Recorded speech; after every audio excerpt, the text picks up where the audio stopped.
Hi guys! Eto nga, gumagawa kami ng buko pandan salad for our Noche Buena. Medyo late na nga pala ako mag-upload ng mga ganap namin nung Pasko kasi na-busy ako sa trabaho. Yung nakakapagod lang naman sa paggawa ng buko pandan salad is yung paggawa ng gulaman kasi kailangan mo pa siyang lutuin, palamigin at hiwain. Pero yung ingredients niya, sobrang dali lang hanapin sa supermarket tapos mekos-mekos na lang insan. Gusto palang gumawa ni mama ko ng fruit salad pero sabi ko sa kanya mas gusto ko yung buko pandan salad kaya ito na lang yung ginawa namin para sa Noche Buena. After naman namin gumawa ng buko pandan salad ng mama ko, nagbalot naman ako ng mga ipamimigay ni mama sa mga bata dito malapit sa amin. Tagbe-20 lang pala yung mga ipamimigay niya kasi mga bata lang naman yun tsaka hindi naman kami ganun kayaman. Pero kahit 20 lang yan, masaya na rin naman yung mga bata kapag natanggap nila yan. Feeling ko mas mukha pang mahal yung pambalot kong ampaw kasi dun sa laman na 20 pesos. Nakakatuwa nga pala yung ampaw na yan kasi ang liit lang niya pero kasyang-kasya yung 20 pesos. Pinigay nga lang pala yan ng katrabaho ko. Fast forward, meron parang nagbigay sa amin ng chocolate. Umuwi pala ng Pilipinas yung kapitbahay namin na nasa US. Isa pala sa mga paborito kong chocolate ay yung KitKat tsaka yung Twix. Yung ibang mga chocolate dito ay hindi sa akin familiar.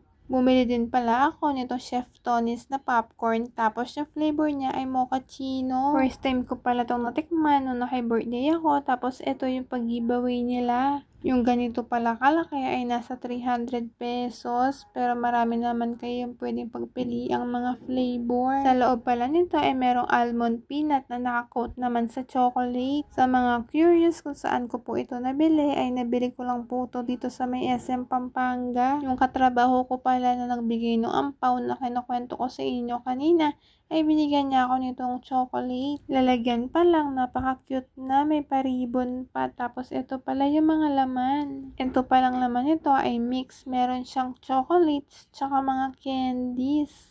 Siyempre, nagningning na naman yung mata ko dun sa Twix na chocolate. Hindi rin pala ako familiar sa laman nito na mga chocolate tsaka sa mga candies. Dahil nga magpapasko, nung sinamahan ko yung TL ko or yung supervisor ko mag-grocery, binilhan niya ako ng silbanas. Kinain ko na nga pala yung isa, yung chocolate flavor. Kaya dalawa na lang sila. Yung isang chocolate ay ibibigay ko sa ate ko. Tapos naisipan ko gumawa ng wallpaper, yung mga crush ko mga Koreans. Dahil gustong gusto ko yung Lovely Runner, kaya nandyan si Byeon Wosok. Tapos kinilig naman ako dun sa Nogi No Love, kaya nandyan naman si Kim Yong Dae. Si Kai naman ng EXO, nilagay ko siya dyan kasi ang pogi niya dun sa may pinapanood kong Miracle We Met. Si Wang Min naman nakalimutan ko kung saan ko siya napanood.